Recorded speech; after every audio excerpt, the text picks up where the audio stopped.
Hi everyone, good evening.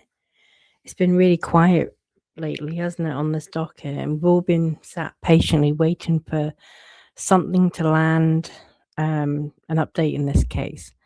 So now we've got it. Um, Basically, Wayfarer have requested another extension of the deadlines. So the parties have got to submit pretrial orders and pretrial motions, and they've already had an extension to those deadlines. Um, Wayfarer are now requesting another extension. It sounds like partially because Lively is acting like a knob. Um, they've also requested a Zoom conference. So I'm just going to read this letter. Dear Judge Liman, the Wayfarer parties respectfully submit this letter to seek a further 1 week extension of the deadlines by which the parties are required to submit the pretrial order and pretrial motions, and to request a Zoom conference with the court. Lively does not join in these requests. The Wayfarer parties remain fully committed to moving this case forward and are working steadily toward that end. At the same time, they respectfully submit that all parties would benefit from an additional time to prepare submissions with the degree of focus necessary to facilitate the trial process and aid the court. From the perspective of the Wayfarer parties, there are two reasons for the proposed extension. First, more time is needed because in working toward a joint pretrial order, Lively's counsel has made voluminous disclosures that are not practical for trial purposes and exceed the bounds of any conceivable evidentiary presentation. Just after midnight last Friday, for example, Lively's counsel identified nearly 1,000 purported trial exhibits for inclusion in plaintiff's portion of the pretrial order. It is difficult to imagine that even half that number would be put before the jury. And yeah, that's a huge amount. Many are lengthy exhibits consisting of numerous text messages or pages, many of which are obviously irrelevant or inadmissible under multiple rules, without specification of what particular messages or materials might actually be introduced. Due to an apparent technical issue, Lively's list of potential exhibits also does not make clear on which page each exhibit ends and whether attachments referenced on the face of the exhibit are intended to be parts of the exhibit as well. Of the nearly 1,000 exhibits identified, at least 100 consist of articles and social media posts that were not produced in discovery and have yet to be provided to defense counsel in reviewable format. Wayfarer's counsel brought these issues to the attention of Lively's counsel in a meet confer earlier today, and Lively's counsel is investigating possible errors and taking steps to complete the production.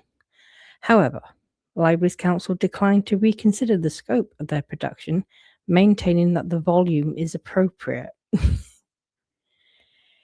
The same overbreadth is reflected in Lively's identification of in excess of 40 trial witnesses and in Lively's designation of broad swaths of deposition testimony that include plainly inadmissible materials, such as testimony in which witnesses profess a lack of knowledge or inability to recall, state opinions as opposed to observations, review and discuss documents or events that they have no personal knowledge of, or otherwise address matters that are, at best, tangential to the case. So, and just for clarity, people that would probably include people like Isabella Farrer. That would include Alex Sachs, who, by her own admission, did not see anything, and Colleen Hoover, who also did not see anything. They all relied on the word of Lively, basically. So, but when it comes to sexual harassment, they cannot state personal knowledge. So, there's that.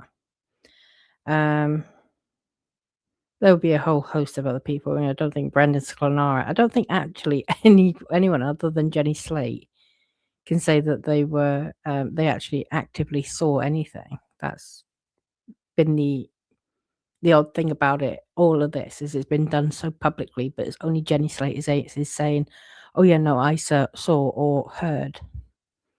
Anyway, we continue. So, in a nutshell, she's been totally unreasonable, which we all expect by this point. The purpose of pretrial work is to hone the issues and tame the excesses of discovery into a form that is presentable at trial. Lively is the plaintiff, and at this stage of the process should know her order of proof close to the manner in which it will be presented at trial. Defense counsel should not have to sift through a document dump of exhibits and designations containing voluminous amounts of plainly inadmissible material during a compressed period of time, when the parties are also tasked with drafting motions on a range of issues. Nor should time be spent on motions in limine to screen out irrelevant, prejudicial, and otherwise improper material contained within hundreds of exhibits Lively may not actually use at trial. Okay, I mean this is fair and reasonable. Does everyone remember the tantrum Lively had because Wayfarer sent something like 1,200 documents, which she had attempted to compel. And when they sent them, Lively was like, "Oh my God, you sent me 1,200 documents right before a deposition." I don't know if it was her deposition or the Wayfarer party's deposition, but like they had a real meltdown over how many documents there were. And that was, during discovery itself. Now, Lively's attempting to do the same thing with stuff that has not been produced in discovery, stuff that is inadmissible, irrelevant. It's just expected. I think that's the word I'm looking for. Expected at this point. Separately, the parties are still working together to prepare jury instructions. The current draft is lengthy. Oh, I feel for the jury. Comprising approximately 85 pages and covering all 13 currently remaining claims, associated defenses, and related damages issues. Conferring on and drafting appropriate instructions and explanations for any competing positions will require additional time. It's fair. Second, it may also be easier to achieve more focused pretrial submissions once the parties have the benefit of any narrowing of the issues or further guidance that the court's rulings on pending dispositive motions may provide. For example, the Wayfarer parties maintain that in light of the uncertainty about the scope of the case, it is premature for the parties to confer over a verdict sheet at this stage. And I do agree with this. This is Wayfarer's attempt to kind of poke the judge to say, look, can you please deal with these rulings? So, because if we haven't got to do half of the work, we've not got to do all of these, we don't have to do pretrial submissions on all 13 causes of action because you might dismiss a bunch of them. Can you let us know if that's going to happen? Because then it will save us a lot of time and we can focus on what's left. And that is an absolutely fair and quite, like a sensible request, really. Why would they be putting time and effort and energy into putting together pretrial submissions for 13 causes of action if, half of them, even if they get, dismissed? I do wish the judge would hurry up a little bit and provide more certainty, especially with deadlines. The current deadline for the pretrial filings is the 3rd of April, and that's, is that next week? I'm pretty sure it's next Friday. So, and that's just not giving them any time at all, really. So, Wayfarer continue. For the foregoing reasons, the Wayfarer parties respectfully request a further 1 week adjournment of the pretrial deadlines as follows below, as well as a Zoom conference to discuss their concerns. We note that this proposed schedule would also necessitate moving the final pre-trial conference currently set for April 21st, 2026. Okay, so, and the deadlines they're proposing. Parties to submit pre-trial filings. The current deadline is the 3rd of April, and they're proposing the 10th of April. Then parties to file oppositions to motions in limine. They're proposing moving that from the 10th of April to the 17th of April. Parties to file oppositions to Dalbert motions. And they're proposing moving that from the 17th of April to the 24th of April. And then the final pre-trial conference, which is currently scheduled for the 21st of April, Wayfarer are proposing moving that to the April the 28th. Jonathan Bach wrote that. I mean, I think this is fair. I know he did give into the last request for an extension on the deadlines, because obviously Lively also agreed. He did not give them. Wayfarer also proposed like after you have ruled on the dispositive motions, what about this length of time after? I haven't got it in front of me, so I can't remember it off the top of my head. He didn't go with that, and that's what made me think, okay, well, that means then that surely the rulings are going to be imminent to make the deadlines that he did agree to workable. But as time is still going on, I'm looking at this thinking, okay, it's getting less and less workable actually. And I think Wayfarer make a really good point about the uncertainty. Well, what is going to happen? What claims are staying? If any, they all might get thrown out, and they're doing all this work then for nothing.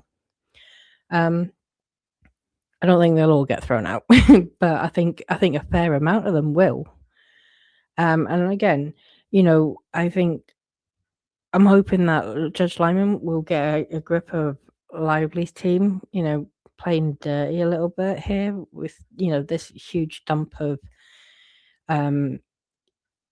various articles and, deposition testimony and witness lists and various things, and it's just being completely and utterly unreasonable. And what they are doing is frustrating.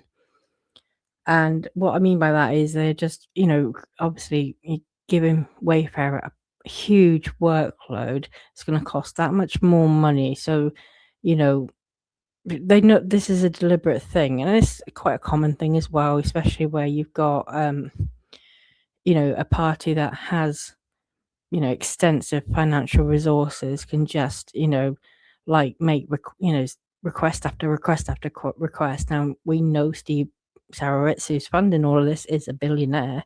That doesn't mean his resources are endless, because we know that there are other related lawsuits. And we know that he is funding all of the parties and several non-parties too. So this is just a way for Lively to just basically create more work. And they did it with when the Lively parties, Reynolds, Sloan, New York, not so much New York Times, but certainly Lively, Reynolds, Sloan, and Vision last year, when they had all filed their motions to dismiss, and then they were dealing with interrogatories and various things, and they were just we had letters from Wayfarer then saying how unreasonable they were, how much was being asked, and in the end Wayfarer didn't have the time to amend their complaint. So so this is not the first time we've seen Lively kind of her counsel kind of behave like this. It's they're not breaking any rules by doing it, technically, because the judge will sort of just tell them, keep it focused, keep it relevant, etc. But it does mean that Wayfarer have got a lot to deal with, and it will start costing them more financially. But that's obviously Lively's aim. That's her objective. Okay, so I will, as soon as I know how Judge Liman decides on this, I will let you guys know. But I think he'll probably be quite quick with a decision on it. But I may not know about it for a while because it's 2 o'clock in the morning and I'm definitely going to bed now. I'm knackered. Have a good evening, guys, and I'm glad to be giving you some news at last.